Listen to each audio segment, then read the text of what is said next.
मुल्क के पहले वज़ीर-ए-आज़म अनजहानी जवाहरलाल नेहरू की कल यौम पैदाइश के मौके पर जयंती तकरीब मुनाक़द हुई। गांधी भवन में मुनाक़िदा तकरीब के दौरान तेलंगाना पीसीसी चीफ रेवंत रेड्डी ने जवाहरलाल नेहरू को खराज अक़ीदत पेश करते हुए उनकी तस्वीर पर फूल माला पेश किया। जवाहरलाल नेहरू की खिदमत को याद किया गया। इस मौके पर कांग्रेस पार्टी के लीडरों और कारकुनों की कसीर तादाद मौजूद थी। तेलंगाना रियासत फिर एक मरतबा कौमी सतह पर अपना लोहा मनवाने में कामयाब रही है। रियासत के 12 शहरों को स्विच अवार्ड हासिल हुए हैं। स्विच अवार्ड हासिल होने पर रियासती वजीर केटीआर ने खुशी का इजहार किया। इस मौके पर उन्होंने मरकज की बीजेपी हुकूमत पर अपने अंदाज में तनकीद की। केटीआर ने कहा कि रियासत में मुख्तलिफ शोबों में अवार्ड हासिल हो रहे हैं, मगर मरकज से कोई ताउन नहीं मिल रहा है। 20 नवंबर को दिल्ली के विज्ञान भवन में सदर जमहूरिया हिंद के हाथों अवार्ड तकसीम किए जाएंगे। चिल्ड्रंस डे के मौके पर week of traffic awareness programme का किया गया इनाक़त, जिसमें 45 स्कूली तलबा व तालिबात ने हिस्सा लिया। इस मौके पर तलबा व तालिबात को सर्टिफिकेट और मेडल से नवाजा गया। Hyderabad commissioner of police Anjani Kumar व दीगर ने मेहमानी खुसूसी की हैसियत से की शिरकत। तेलंगाना पीसीसी चीफ रेवंत रेड्डी ने रियासती और मरकजी हुकूमत पर कड़ी तनकीद की। उन्होंने कहा कि रियासत में टीआरएस और मरकज की बीजेपी हुकूमत किसानों की जिंदगियों के साथ खिलवाड़ कर रही है। रेवंत रेड्डी ने कहा कि अगर दम है तो सीएम केसीआर दिल्ली जाकर जंतर मंतर पर मरकज के खिलाफ एहतजाज करे। तेलंगाना में आइंदा 3 दिनों के दौरान रियासत के मुख्तलिफ मकामात पर बारिश की पेशकियासी की गई है। हैदराबाद महकमा मौसमियात की इत्तला के मुताबिक करीबी बंगाल की हवा के कम दबाव की वजह से साहिली आंध्रा के अलावा तेलंगाना के बेशतर इलाकों में बारिश हो सकती है। कल सुबह से अचानक मौसम तब्दील हो गया है। आज यानी 15 नवंबर को अंडमान निकोबार के अलावा इसके करीबी इलाकों में तूफान में शिद्दत आ सकती है। इसका असर तेलंगाना पर भी देखा जाएगा। 18 नवंबर को तूफान आंध्र प्रदेश के साहिल से टकराएगा। तेलंगाना के बीजेपी के मिलियन मार्च प्रोग्राम को फिलहाल के लिए मुलतवी कर दिया गया। दरअसल ये मार्च 16 नवंबर को निकाले जाने वाला था। रियासत में होने वाले एमएलसी इंतखाबात के ज़ाब्ते इखलाक के पेश नजर इस मिलियन मार्च को फिलहाल मुलतवी कर दिया गया है। साथ ही साथ बीजेपी के सदर बंडी संजय ने अपनी पदयात्रा मुलतवी कर दी। बीजेपी ने कहा कि ज़ाब्ता इखलाक के बाद मिलियन मार्च की आइंदा की तारीख का जल्द ऐलान किया जाएगा। MIM supremo barrister Asaduddin Owaisi ने महाराष्ट्र के पुरतशद्दुद वाक़ये की मजम्मत की। कहा, जुल्म की ये अंधेरी रात बड़ी लंबी रहने वाली है। मुसलमानों, अपने हिस्से की रोशनी तुम्हें खुद जलानी होगी।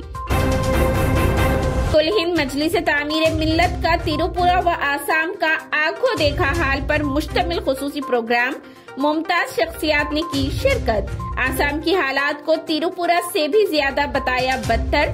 मुसलमानों की हालत जार पर किया फिक्र का इजहार। आईटी मिनिस्टर केटीआर ने सेंट्रल कॉमर्स व इंडस्ट्री मिनिस्टर पीयूष गोयल को लिखा एक और खत। राजना सिलसिला में मेगा पावर लूम क्लस्टर्स के क़याम का किया मुतालिबा। मरकज से ताउन न मिलने पर जाहिर की मायूसी।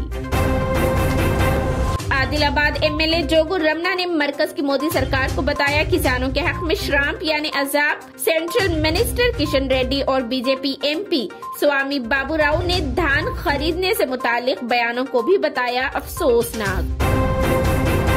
शहर के केबीआर पार्क के पास मॉडल व तेलुगु फिल्म अदाकारा शालू चौरसिया पर हमला करके उनका सेलफोन छीन लिया गया। कल रात तकरीबन 8 बजे वो वॉकिंग कर रही थी कि नामालूम शख्स ने उन पर हमला करते हुए सेलफोन छीन कर हो गया फरार। बताया गया है कि मजाहमत की कोशिश में अदाकारा जख्मी हो गई। रात का वक्त होने की वजह से वहां लोग ज्यादा नहीं थे। समझा जाता है कि रेजिन ने इसी मौके का फायदा उठाया। वाक़े के बाद अदाकारा ने पुलिस कंट्रोल रूम को इत्तला दी। पुलिस ने मामला दर्ज कर लिया है और आसपास लगे सीसीटीवी फुटेज का जायजा लिया जा रहा है ताकि मुलजिम की निशानदेही करते हुए उसे किया जा सके गिरफ्तार।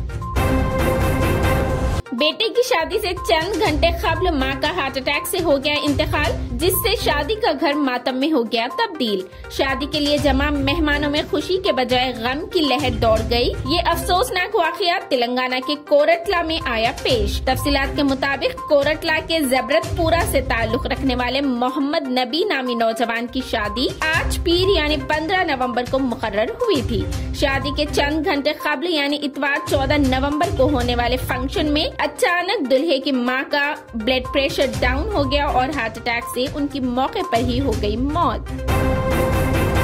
रियासत तेलंगाना के जिला पेदापल्ली में आरटीसी बस और डीसीएम वैन के दरमियान तसादुम हो गया। इत्तला के मुताबिक इस हादसे में तकरीबन 24 मुसाफिर जख्मी हो गए।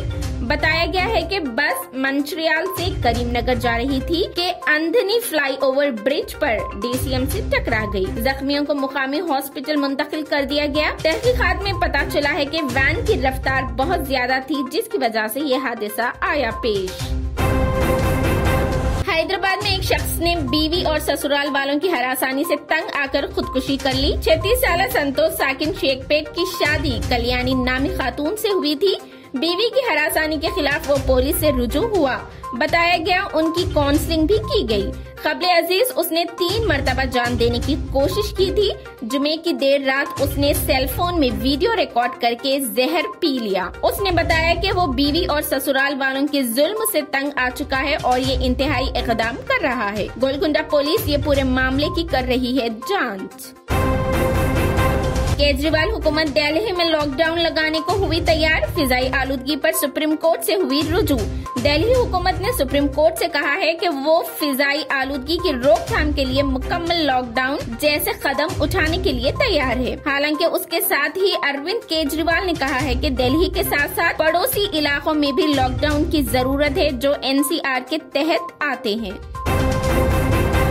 इसी के साथ हमारी खबरें इख्तिताम को पहुंचती हैं। मजीद तफसीलात के लिए हमारे चैनल को लाइक करें, शेयर करें और सब्सक्राइब करना बिल्कुल ना भूलें।